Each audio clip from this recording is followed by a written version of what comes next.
느니라. 아멘.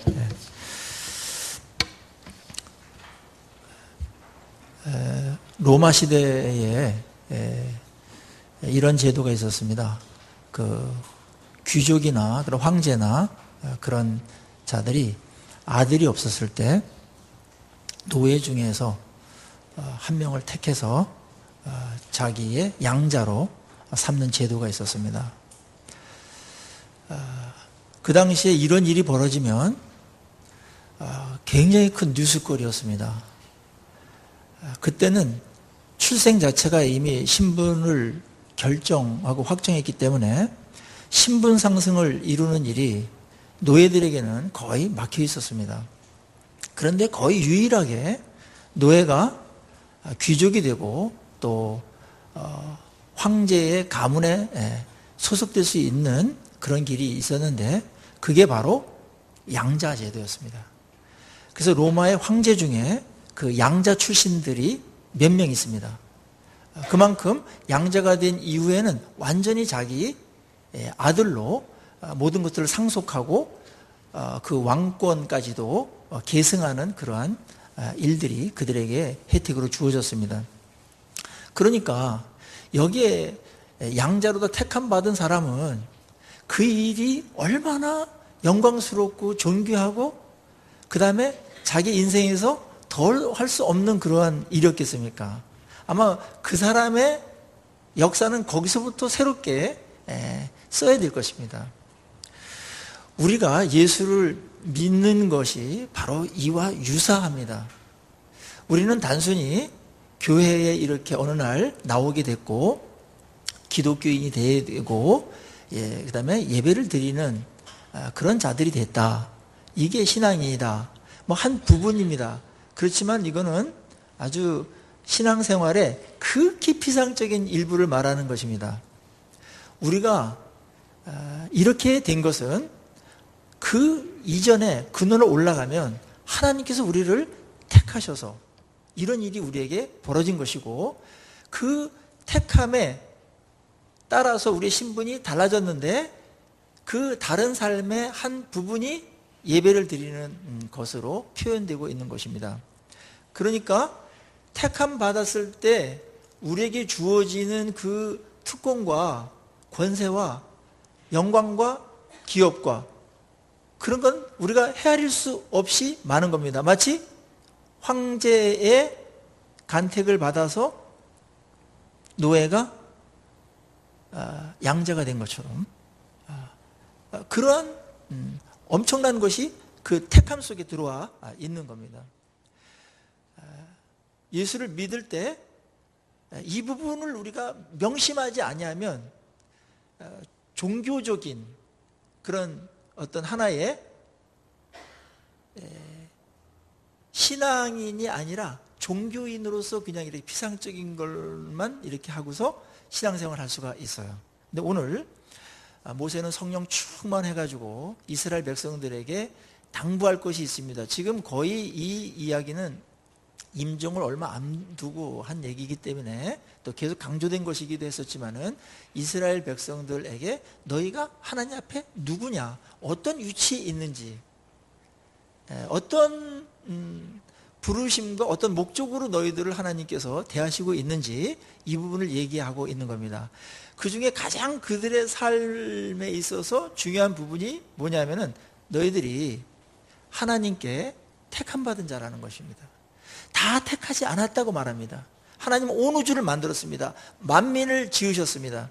모든 것이 그의 소유인데 하나님께서는 이렇게 하실 수도 있고 저렇게 하실 수도 있는데 바로 너희들을 택했다. 그러니까 너희들을 택했을 때는 목적이 있을 것이고 또 주어지는 특권과 축복들도 엄청나게 많고 따라서 너희들은 세상 사람들과 다르다. 그렇기 때문에 다른 삶을 살아야 된다. 이렇게 큰 근거를 갖고서 이야기를 하고 있는 겁니다. 오늘날 우리 그리스도인들에게 이것이 인식되지 아니하고 우리가 택함받은 하나님의 그 놀라운 택함받은 은총을 받은 그런 자라는 이 자아상과 자기 존재감, 자기 정체성을 이해하지 못한 상태에서 뭐 예배를 드려야 된다, 뭐 헌금을 해야 된다, 또 뭐 착하게 살아야 된다. 이거는 너무나 약하게 다가올 수밖에 없습니다. 인간은요, 신분의 변화가 생길 때 어떤 것들을 할 수 있는 그런 존재들이에요. 그래서 평범한 이렇게 학생으로 있다가 어느 날 임용고시를 봐서 선생님이 딱 되면은 선생님다운 삶이 나와요. 옷차림부터, 걸음걸이부터 그렇게 나올 수 있어요. 또 군인 같은 경우에는 평소에 이렇게 있다가 육사를 가가지고 장교가 되면은 그 자기 정체성이 난 장교다, 사병을 이끄는 지휘관이다, 이런 것들 때문에 모든 면에서 건강한 그런 영향력들을 갖게 되고 변화를 갖게 되고 절제도 하게 되고 그렇게 살게 됩니다.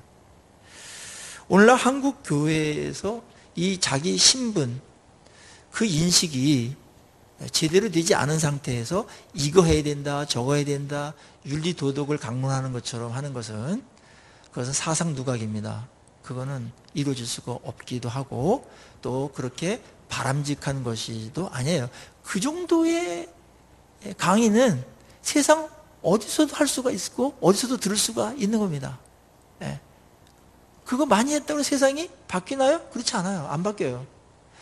요즘같이 고학력이 우리나라 건국 이래 있었습니까? 그리고 아이러니한 거는 이렇게 고학력 시대에 오늘날만큼 예의가 없고 사랑이 없고 도덕 윤리가 땅에 떨어진 그런 시대가 있었습니까?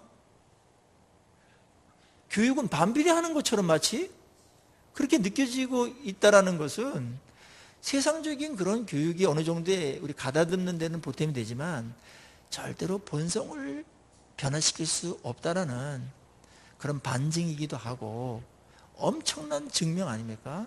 그런데 아직도 이제 여기에 뭐 다른 거 해볼 게 없으니까 여기에 가고 있는데, 세상은 거기에 근거한다면 인간은 변하지 않습니다. 이미 실패하는 거를 인정해야 됩니다. 그래서 하나님께서는 윤리 도덕으로다가 우리를 변화시키려는 의도를 금하셨어요. 그거보다 더 큰 권위, 그걸 얘기하고 너희들의 신분이 누군가 이걸 아는 게 중요하다라고 오늘 말씀하고 있습니다. 여기에 나오신 분들 하나님께서 다 택하셔서 여기에 나오신 분들인 줄로 믿습니다. 예. 어떤 분은 저는 뭐 하나님이 택하지도 않았는데 괜히 교회에 왔다 갔다 하면서 이렇게 괜히 헛고생하는 거 아닙니까? 그러다 구원받지 못하면 저는 괜히 그냥 세상적으로 그냥 잘 살아버리고 그냥 마음대로 사는 그것도 못하고 괜히 억울하지 않습니까? 그걸 염려하는 분들이 가끔 있어요. 그래서 그들에게 제가 얘기하는 거는 그 정도 구원에 대해서 걱정을 한다면 그거는 보통 사람이 아니다. 택한 사람이 아니라면 그런 걱정도 안 한다. 그리고 예수를 믿는 것 자체가 엄청난 이게 기적을 통과한 거예요. 아무나 예수를 주라고 고백 못해요. 마치 홍해를 건넌 것과 같은 기적을 경험한 다음에야 예수를 믿게 되고 그 다음에 하나님을 두려워하게 되고 또 하나님의 자녀라는 그런 생각이 내 마음속에 나는 누가 뭐래도 하나님의 자녀야 이런 생각이 들게끔 해요. 그거를 다 누가 하세요? 성령께서 하세요. 성령께서. 각자 하나님께서 교회에 나오게 하는 타이밍과 예수를 믿게 하는 상황들은 다 달라요. 똑같은 사람이 거의 없어요. 그런데 하나님께서 그 상황에 따라서 그 사람을 부르시는 방법이 다양한 것뿐이지 하나님께서 택하지 아니하면 이런 일들은 우리 생애에 벌어질 수 없다. 이런 경험은 일어나지 않는 것입니다. 안심하시고요. 혹시 나는 진짜 택함 받았는지 잘 모르겠다 그런 분들은 하나님께 물어보십시오. 예? 그리고 내 마음속에 저는 구원받고 싶습니다. 그 생각 아무나 하는 게 아니라니까요. 그게 성령께서 아니하면 그 생각 아예 없어요. 그냥 세상에 취해가지고 그냥 살아가지.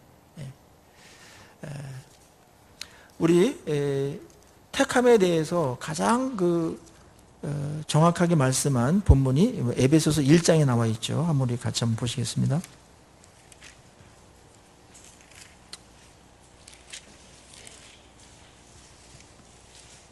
에베소 1장 4절에서 6절까지입니다. 에베소서 1장 4절에서 6절까지 우리 한번 같이 한번 합독할까요? 시작. 곧 창세전에 그리스도 안에서 우리를 택하사 우리로 사랑 안에서 그 앞에 거룩하고 흠이 없게 하시려고 그 기쁘신 뜻대로 우리를 예정하사 예수 그리스도로 말미암아 자기의 아들들이 되게 하셨으니. 6절. 이는 그가 사랑하시는 자 안에서 우리에게 거저 주시는 바 그 은혜의 영광을 찬송하게 하려는 것이라. 우리를 언제 택하셨다고요? 창세 전에. 이거는 우리가 이해 불가입니다. 하나님께서 온 천지를 만드시기 전에 우리를 택할 계획을 갖고 계셨다. 그러다가 무수한 세월이 지난 다음에 오늘날 이 땅에 우리가 태어났고 그 사람을 하나님께서 택하셨기 때문에 누군가를 통해서 복음을 전하게 했고 그래서 예수를 알게 했고 믿게 됐다. 그래서 구원받았다. 이 얘기입니다. 그러니까 우리가 여기에 있게 된 것은 이미 창세 전서부터 태고 때부터 우리가 인식하지 못했던 태어나기 전서부터 하나님의 계획 안에 있었다.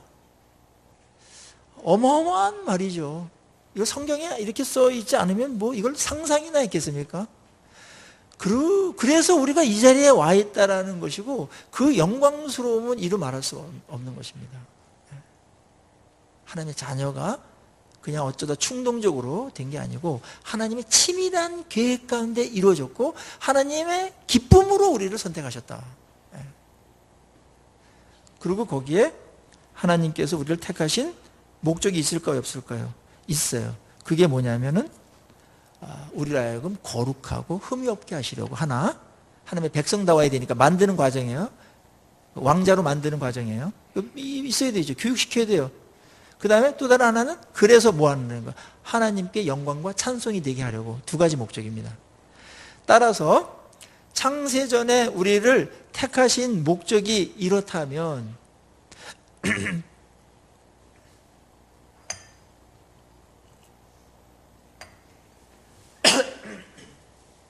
죄송합니다. 하나님께서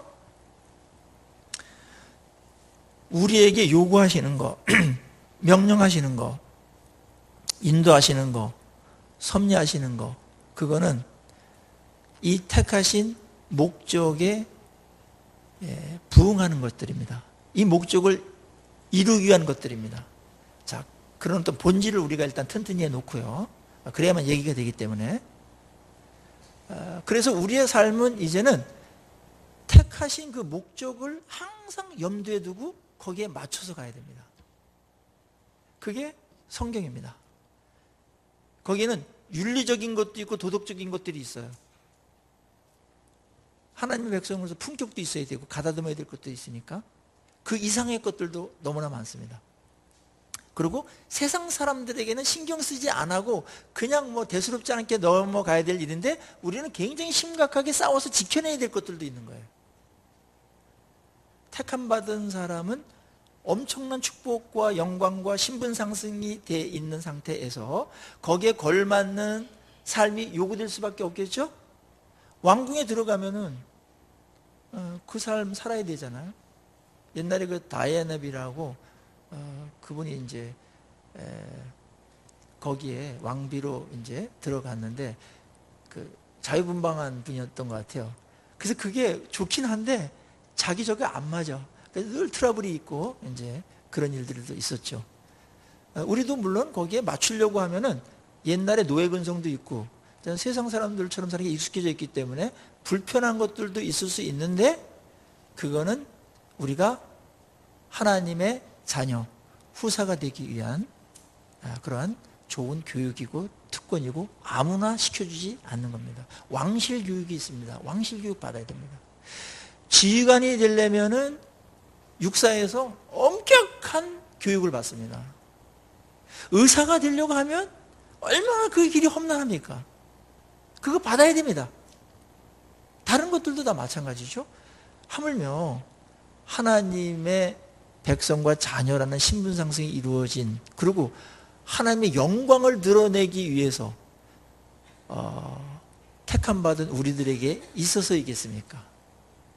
그게 우리에게 때때로 이것을 놓쳐버리면 짐으로 다가오고 의무로 다가오기 때문에 이것을 즐겁게 안 받아들일 때가 있는 거예요. 다이아나 비처럼. 그런데 알고 보면 이게 여러분들이 엄청나게 초대받은 것이고 또 하나님의 자녀, 영광스러운 자녀로 부름받아가지고 할 일이 많기 때문에 여러분을 교육시키는 그러한 성격을 갖고 있다는 거 꼭 명심해 주기를 바랍니다. 자, 그렇다면 우리 하나님께서 택하셨기 때문에 우리에게 요구되는 것이 있습니다. 우리가 그럼 어떻게 택한 자로서 살아야 됩니까? 16절에 그러므로 너희는 마음의 할례를 행하고 다시는 목을 곧게 하지 말라. 하나의 큰 포괄적인 명령인데요. 마음의 할례를 받아라 이겁니다. 할례는 언약 백성을 표시하는 거죠. 난 언약 백성이야. 그 정체성을 늘 안 볼 수가 없는 곳에다가 하라고 그랬어요. 그거 볼 때마다 나는 하나님의 언약 백성이다. 언약 백성답게 살아야 되지. 그래서 이쪽으로 가는 게 맞는데 그 정체성을 확인해 주기, 잊어버리지 않기 위해서 표시한 건데 이스라엘 백성들은 그것만 할례만 받으면 무조건 다 되는 것으로 다 여겼어요. 그거는 하나의 표시고 상기시키고 까먹지 않게끔 하는 것이고 진짜 살아야 될 이 교육을 받아야 된다 이거를. 훈련을 받아야 된다. 이건데 이쪽으로 못 갔습니다. 그래서 너희들 할례 받았다고 끝나는 거 아니야. 그거는 그냥 형식적인 것이고 그러니까 입학 증서와 같은 것이고 이제 하버드대에 들어가고 육사에 들어왔으면 너희들 지금부터는 본격적인 그거를 해야 돼. 그게 마음의 할례를 행하는 것이었습니다. 자, 마음의 할례를 행하는 것이 무엇일까요? 겸손해지는 겁니다. 그리고 하나님의 부르심을 인정하는 겁니다. 아, 나는 이제 옛날 사람이 아니야. 그리고 세상 사람들과 다른 삶과 다른 삶의 방식, 다른 삶의 목적이 있어. 그런 자야. 그런 걸 인식하는 겁니다. 그러기 위해서 옛날 것들을 끊어버려야 돼요. 끊어버릴 게 있어요. 많아요. 그게 마음의 할례를 하는 겁니다. 잘라버리는 겁니다. 예수님의 표현을 빌자면 이것은 자기 자신을 부정하는 겁니다. 나의 그 정욕과 그런 것들, 하나님의 자녀가 되는데 방해가 되는 것들을 십자가에 못 박아버리는 겁니다. 그게 마음의 할례를 행하는 겁니다. 그리고 마음의 할례를 행하는 것과 병행해서 뭐라고 말합니까? 뭐라고 말해요? 다시는 목을 곧게 하지 말아라 그렇게 나와요. 이게 이제 마음의 할례를 이제 행하는 것과 연관되어 있는 거예요. 그거에 대한 해석이고 적용이에요. 이스라엘 백성들이 40년 동안 할례는 받았는데 마음의 할례를 받지 않아가지고 얼마나 고집이 세고 강팍하고 불순종하고 하나님께 반역하고 이랬는지 몰라요. 그걸 잘라내야 된다는 겁니다. 그게 겸손입니다. 그게 십자가 못 박히는 거예요. 오늘날 말하면 이스라엘 백성들은 그 출애굽 1세대들은 목이 곧았어요. 목이 곧았다는 게 이렇게 하면서 하는 게 대든다는 겁니다. 이렇게 다소곳이 이래도 예, 하나님 창조주시죠, 왕이시죠. 저를 택하신 위대하신 분이죠. 말씀만 하시옵소서 제가 듣겠습니다. 이래야 되는데 제가 뭘 해도 대들고 막 이렇게 자녀들이 왜 부모에게 막 대들 때 있지 않습니까? 자기 거 뭐 안 해준다고. 이거 안 해주면 부모도 아니야. 이런 식으로다가 나왔던 겁니다. 내가 할 길 가버리겠다. 이거 안 해준다면은 이렇게 가버린 거예요. 망나니처럼 돼버린 겁니다. 그게 이제 목이 곧은 건데 그게 교만이에요. 그래서 다시는 목이 곧은 자가 되지 말아라. 이것 때문에 망했으니까. 2세대들한테 하는 얘기거든요. 2세대들은 1세대들이 마음의 할례를 받지 아니하고, 그래서 목이 곧은 상태에서 하나님께 대들다가 순종하지 않다가 죽어가는 걸 봤어요. 그리고 마음의 할례를 받아서 겸손하게 하나님 말씀을 청종하고 믿음으로 온 여호수아와 갈렙만이 우리와 함께하면서 약속의 땅에 들어갈 준비를 하고 있는 것을 지금 보고 있는 거예요. 그러니까 1세대에 망한 게 뭐냐? 마음의 할례를 안 한 거고, 그 결과 목이 곧아서 뻣뻣해서 자기 고집대로 살고 하나님의 말씀 충돌하게 되고, 그러다 보니까 망한 거 아니냐? 다시는 그러지 말아라, 이겁니다. 그래서 하나님께서 오늘날도 선택받은 자들에게 이 교육을 시키기 위해서, 이 목적에 도달하기 위해서 가장 포괄적인 명령과 훈련이 뭐냐 하면은 뭐라고 그랬어요? 겸손해지는 거예요. 마음의 할례를 받도록 하는, 행하도록 하는 겁니다. 겸손 훈련이 50%에서 70% 넘습니다. 어떤 일이 벌어져 보십시오. 어떤 고난이나 어떤 문제가 딱 생겼을 때 하나님이 요구하신 메시지는 언제나 겸손하고 내 말 들어라. 그게 최선이다. 그게 마땅한 길이다. 그거랑 늘 연결되어 있지 않습니까? 어느 한 부분이, 도덕적인 윤리적인 한 부분이 아니에요. 여기서 나온 거예요. 목이 고다가지고 나온 거예요. 목에 그냥 기부스하고 다니고 이러는 거 안 좋아해요, 하나님께서. 아주 안 좋아합니다. 손에 기부스한 거는 좀 불쌍하기지만 목에 기부스한 사람은 아주 안 좋아해요, 하나님께서.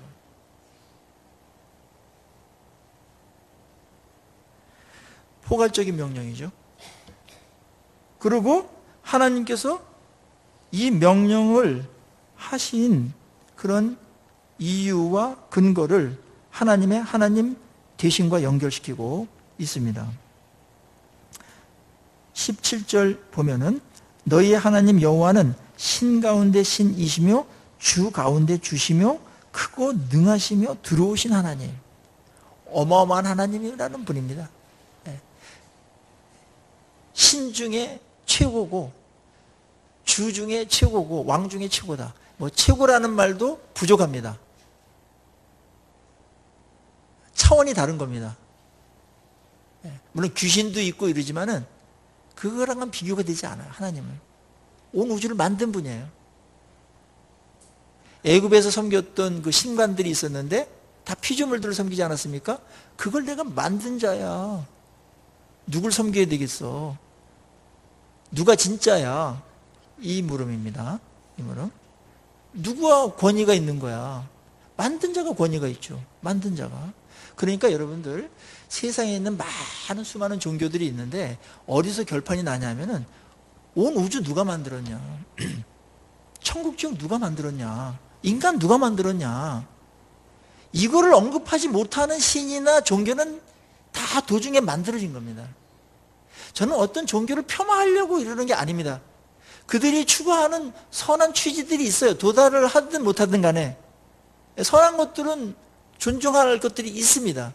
그것과 구원론과는 다른 것이에요. 그리고 진짜냐 가짜에 대한 논의는, 이거는 뭐 어떻게 서로 협상할 수가 없는 거예요. 그거를 편협하다고 말하거나 독선이라고 말하면 안 됩니다. 정답이 하나인 경우가 있지 않습니까?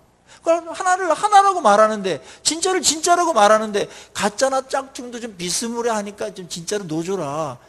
그거는 말이 되지 않지 않습니까? 세상적인 요구는 그겁니다. 성경은 단호합니다. 온 우주 누가 만들었냐? 하늘의 하늘 누가 만들었냐? 땅 누가 만들었냐? 인간 누가 만들었냐? 하나님이 만들었다. 그렇다면 나머지는 다 그 밑에 하파리들이다. 누구를 섬겨야 되냐? 도전하고 있는 겁니다. 이 부분에 있어서 여러분 담대하십시오. 자신감 넘쳐야 됩니다. 뭐 무신론자랑 암만 싸워도 우리가 질 수는 없어요. 그 사람 말을 안 들었지? 무신론자랑 싸우면 우리가 엄청나게 유리합니다. 뭐 그리고 뭐 다른 뭐 종교랑 싸우더라도 이 부분 갖다 들이대면은 할 말이 없어요. 제가 어느 그 승려하고 설악산에 갔다가 한참 토론했는데, 그분의 우주관이라든지 이 우주의 근원, 이거는 뭐 누구라든지 뭐 철학자가 아니더라도 얘기해야 되는 거 아닙니까? 그 얘기를 질문했더니 굉장히 침묵하고 아주 곤혹스러워 하더라고요. 대답을 못 하더라고요. 뭐 진화론자들도 이 부분에 대해서는 침묵할 수밖에 없는 것이고, 하나님이 만드신 겁니다. 그래서 그분이 진짜 신입니다. 고로 그분의 택함을 받는 것은 우리에게 인간에 있어서 최고의 영광입니다. 그리고 우리는 그 앞에 뭐 잘났다느니 목을 세우면서 뭘 주장한다더니 그런 거는 어울리지 않습니다. 아니 그분이 얼마나 어마한 분인데 그 앞에서 무슨 반론을 제기합니까? 몰라서 하나님 제가 이렇게 저항하려고 그러는 게 아니라 반대가 아니라 몰라서 묻는데 좀 가르쳐 주십시오. 이거는 얼마나 착하고 좋습니까? 그런 질문은 많이 하십시오. 그건 목이 굳은 게 아닙니다. 그건 지혜로운 겁니다. 그래서 너희를 택한 자가 얼마나 엄청난 분인가, 그리고 왜 이 명령이 가능한가, 이거를 지금 얘기하고 있는 겁니다. 그거는 인간들이 주로 보편적으로 삼고 있는 어떤 근거들, 예를 들자면 착하게 사는 게 서로 좋다, 착하게 살면 복 받는다, 뭐 이런 것들이죠. 그게 사람답다, 뭐 그런 것도 좋은 근거가 돼요. 근데 윤리도덕은 그 아주 낮은 근거와 권위를 갖고 하기 때문에 자기에게 불리하거나 불이익이 되는 데까지 넘어서면서 그걸 하기는 어려워요. 그래서 이거를 하기 위해서 공동체 전체가 그런 분위기를 만들어 가는 것이고, 강제력을 동원해 가지고 이제 조절하지 않으면 세상은 돌아가지 않습니다. 근데 하나님은 그게 세상의 최고선이라면 하나님은 너희들은 하나님의 택함 받은 자이기 때문에 하나님의 말씀을 청종함으로 인해서 너희들 정말 거룩해지고 세상 그런 사람들과 윤리도덕과 비견될 수 없는 그런 탁월한 삶을 살아갈 수가 있고 인격을 소유할 수가 있다, 이렇게 설득해 가고 있는 것입니다. 뭐가 셉니까? 그리고 이렇게 그 근거를 잡을 때 우리에게는 정말 하기 싫은 거, 또 자기 취향이 안 맞는 거, 그럴지라도 하면은 좋은 거 있죠? 할 수 있는 능력이 생기는 거예요. 근거가 있기 때문에. 하나님의 명령은 거기서부터 나온 것이라는 거, 근거를 갖고 있습니다. 그러면서 하나님이 우리에게 요구하시는 거 굉장히 잘 귀담아 보세요. 몇 가지 예를 든 건데요. 핵심을 지금 다루고 있어요. 성경이 얼마나 치밀한지 놀랍니다. 자, 17절 보세요. 너희 하나님 여호와는 신 가운데 신이시며, 계속 권위와 하나님 되신 거 속성 이야기합니다. 그 가운데 주시오 크고 능하시며 두려우신 하나님이시라. 그분은 그러면서 사람들을 어떻게 대하냐면은 사람을 외모로 보지 아니하시며 뇌물을 받지 아니하시고 고아와 과부를 위하여 정의를 행하시며 나그네를 사랑하여 그에게 떡과 옷을 주시나니. 그런 하나님이다. 자, 그래서 너희도 하나님이 이러시니까 너희도 하나님처럼 그런 삶의 방식과 기준을 갖고 살아야 된다. 윤리도덕이 아니라. 알았죠? 윤리도덕이 그 안에 포함되어 있어요. 그렇지만 그보다 훨씬 더 차원이 높고 근거도 엄청나게 권위가 있습니다. 하나님은 어떤 하나님이면 사람을 외모로 보지 않아요. 그럼 뭘로 보신다는 거예요? 하나님은 하나님 중심을 보세요. 그리고 동기를 보세요. 동기를. 세상은 뭘로 봐요? 외모로 봐요. 그래서 외모지상주의로 가는 거예요. 뭐 학벌을 보고 뭐 돈이 가졌느니 뭐 없느니 뭐 이래가지고 얼마나 차별이 심한지 모릅니다. 그 차별 안 받으려고 엄청나게 노력합니다.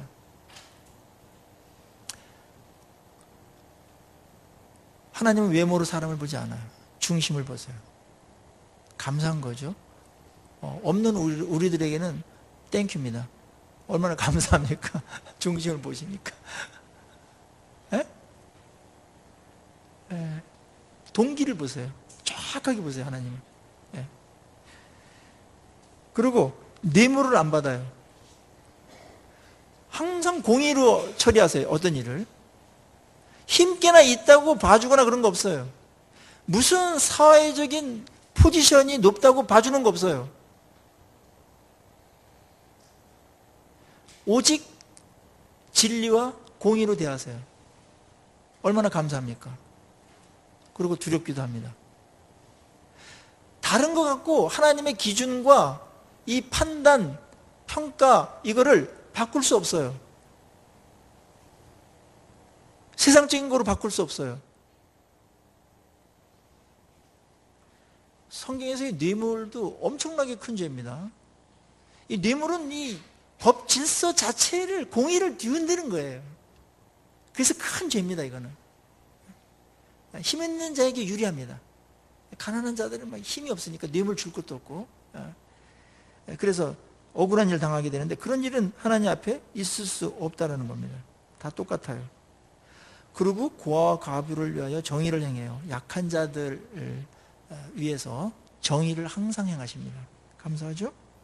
그리고 나그네, 외롭고 의지할 데 없는, 갈 곳 없는 그런 사람들, 사회적인 약자들입니다. 이런 자들을 사랑합니다, 하나님께서. 왜 이 얘기를 하죠? 우리의 삶의 기준을, 근거를 하나님께서 이렇게 하시기 때문에 우리도 그렇게 해야 된다는 겁니다. 하나님을 본받으라는 겁니다. 우리끼리 합의한 게 아니에요. 하나님이 이런 분이시기 때문에 그분하고 같이 잘 지내고 보조를 맞추고 그분의 임재 속에서, 다스림 속에서 너희들이 진짜 복되게 살려면 하나님처럼 하나님이 하시는 기준과 이런 것 갖고 너희들도 다른 사람들 대해야 된다. 그분은 왕이기 때문에 신하들이 왕이 하는 것에 맞게끔 발을 맞춰줘야 돼요. 보조를 맞춰야 돼요. 왕은 이렇게 하는데 신하들이 그냥 겁대가리 없이 아무렇게나 지 승질들 한다든지 그게 안 된다는 거예요. 자기 이익 때문에 하나님은 이렇게 하는데, 우리 주인은 그렇게 하는데, 거룩하신 영광스러운 주인은 그렇게 하는데 우리가 불의를 행하든지 뇌물을 받는다든지 이거는 있을 수 없다는 거예요.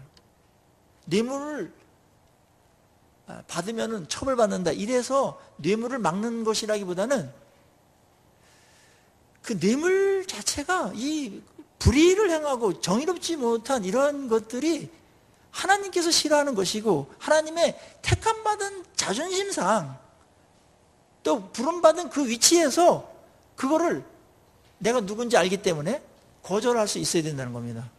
마지못해서가 아니라 하나님 요구하시는 것이 얼마나 품격이 높은지 모릅니다. 한국교회가 구원받는 데까지는 가는데 이런 어떤 정체성이나 하나님의 목적이나 이걸 놓쳐버렸어요. 그리고 길을 잃어버려가지고 자기 이익된 거, 이게 우상이 돼버렸어요. 자기 이익이 우상이 돼버렸어요. 모든 걸 선택할 때 내가 하나님의 택함받은 자고 하나님의 영광과 그 다음에 다른 사람이 복되기 위해서 부름받은 자다, 택함받은 자다, 이거 갖고서 결정을 하면 쉬워지는데 그 임무와 역할과 특권과 그런 걸 다 팽개쳐버리고 이익만 추구하는 아주 천박한 길을 걷고 있는 분들이 많이 있습니다. 이스라엘도 그렇게 될까봐 모세가 막 계속 말합니다. 계속. 자, 우리가 행동을 하는 근거는 하나님을 따라서 하는 겁니다. 예수님을 본받는 겁니다. 그렇죠? 거기에는 윤리도덕 이상의 아주 고귀한 것들이 많이 들어가 있어요. 보아들이. 그것이 하나님 안에서 최고의 삶을 구가하게 만드는 겁니다. 그걸 우리 복이라고 말하는 겁니다. 이거랑 세상 거랑 바꾸는 것은 엄청난 사기를 맞는 겁니다. 속지 마십시오. 그럴듯하지만 가짜들입니다. 그리고 우리의 부름받은 것과 맞지 않아요. 오늘 예를 한 가지 들어요. 18절에 고아와 과부를 위하여 정의를 행하시며 나그네를 사랑하여 그에게 떡과 옷을 주시나니 너희는 나그네를 사랑하라, 그렇게 말합니다. 전에 너희도 애굽 땅에서 나그네 되었음이니라. 힘없는 자들 사랑해야 된다. 왜냐하면 하나님이 사랑하셨기 때문에. 오늘날 요 하나만 적용을 한다면 우리나라에 그 외국 근로자들 많이 나와 있지 않습니까? 나그네야 됩니다. 사랑해야 됩니다. 핍박하거나 임금을 착취하거나 하나님 앞에 막 엄청나게 죄입니다. 힘없다고 함부로 사람을 다루고 하나님의 형상을, 하나님이 사랑하는 자를 짓밟는 그러한 인권 유린 같은 거는 하나님 얼굴에 침을 뱉는 겁니다. 하나님 인간을 얼마나 사랑하는가, 하나님의 마음이고 속성이에요. 그래서 우리가 마음의 할례를 받는 분들은 어떻게 하냐면 외모로 사람을 대하지 마시고 인간 자체가 얼마나 존귀한가, 이게 바뀌지 않으면 여러분들 암만 사랑 타령하고 사랑 설교해도 안 바뀌어요. 마음의 할례를 안 받았기 때문에. 인간을 얼마나 존중하는가, 이 부분 바뀌어야 됩니다. 어떤 인간이 외적으로 봐가지고 무시하는 그리스도인이 있다면 마음의 할례가 지금 안 이루어진 거예요. 하나님 그렇게 안 보시거든요. 뭐 조금 잘못했다고 그래가지고 과도하게 그 사람 무시하고 그 인격을 그냥 이렇게 모독하고 그러는 사람들은 마음의 할례를 안 받은 겁니다. 인간이 얼마나 중요한지를 하나님 시각에서 왜 종이 그걸 헤아리지 못합니까? 종의 마음을 담아내서 우리는 표현해야 되는 거예요. 수발드는 게 종입니다. 인간 갖고 장난치고 수단으로 만들고 이용해 먹고 세상이 그렇게 돌아가지 않습니까? 하나님의 이 마음과 너무나 배치되게 돌아가는 겁니다. 세상은. 그게 어둠입니다. 그래서 불행해지는 겁니다. 다. 그 사람이 잘하든 못하든 상관없어요. 뭐 가졌느니 배웠느니 뭘 잘하느니 상관없어요. 뭐 있으면 더 좋을 때도 있겠죠. 그냥 그거 갖고 차별하면 안 됩니다. 교회가 만약에 이걸 차별한다, 타락한 겁니다. 하나님의 백성으로서 또 하나님의 나라를 또 확장하고 또 하나님의 부르심을 실현하는 그런 교회가 만약에 이 기준을 잃어버린다면 그 교회는 속물입니다. 속물. 다 사랑해야 돼요. 존귀해야 돼요. 인격 자체가 하나님의 형상이에요. 가만히 보세요. 하나님의 형상같이 생기셨지. 다 존귀해요. 인격이 있고요. 하나님의 시각으로 보라는 겁니다. 그리고 여기에 나그네를 사랑하라 이렇게 하신 다음에 전에 너희도 애굽 땅에서 나그네 되었음이니라. 이 말은 너희들이 똑같은 경험을 했기 때문에 그렇게 해라. 올챙이 그 개구리 올챙이 시절 생각하면서 그렇게 해라. 그런 어떤 뉘앙스가 약간 있잖아요. 그거라기보다는 너희들 심정적으로 해라. 심정적으로. 그냥 겉으로 하는 척 하지 말고 너희들이 그 경험해 봤잖아. 심정적 공감을 갖고 해라 이겁니다. 알았죠? 하나님께 원하시는 거는 여기까지예요. 네. 누구 대할 때 우리 뭘 경험하거나 아픈 경험이 있거나 어려운 경험이 있으면은 심정적 공감이 가잖아요. 네?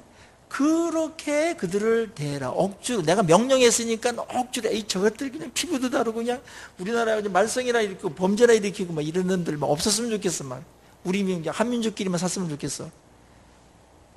이런 생각이 있는데 하나님께서 하라니까 그냥 사랑하는 척이라도 하자 그냥 이렇게 해가지고 사랑하는 거 그 정도에서 머무르면 안 되고 심정적인 공감을 갖고 해라.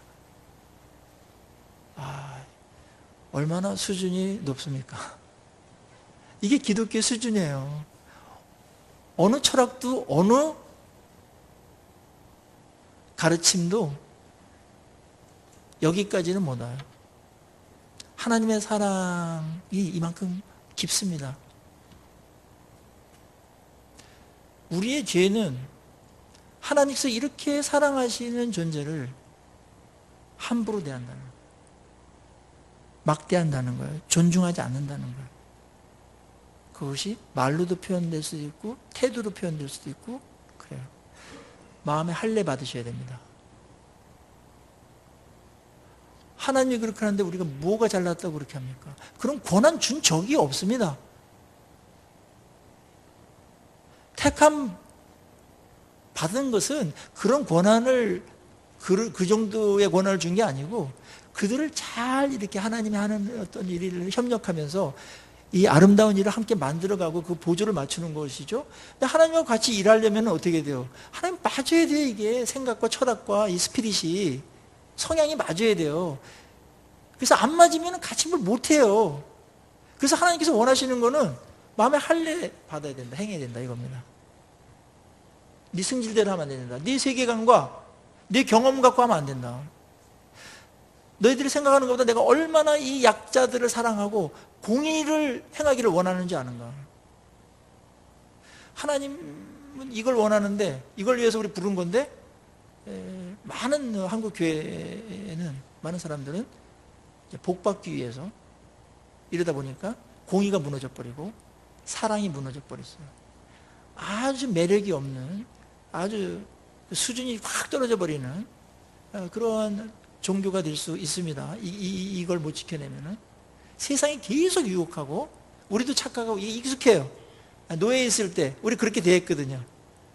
이 본성의 인간에 이거 변화시켜야 되는 겁니다. 그게 마음의 할례를 행하라고 하는 것입니다. 우리가 이제 갈 길은 분명합니다.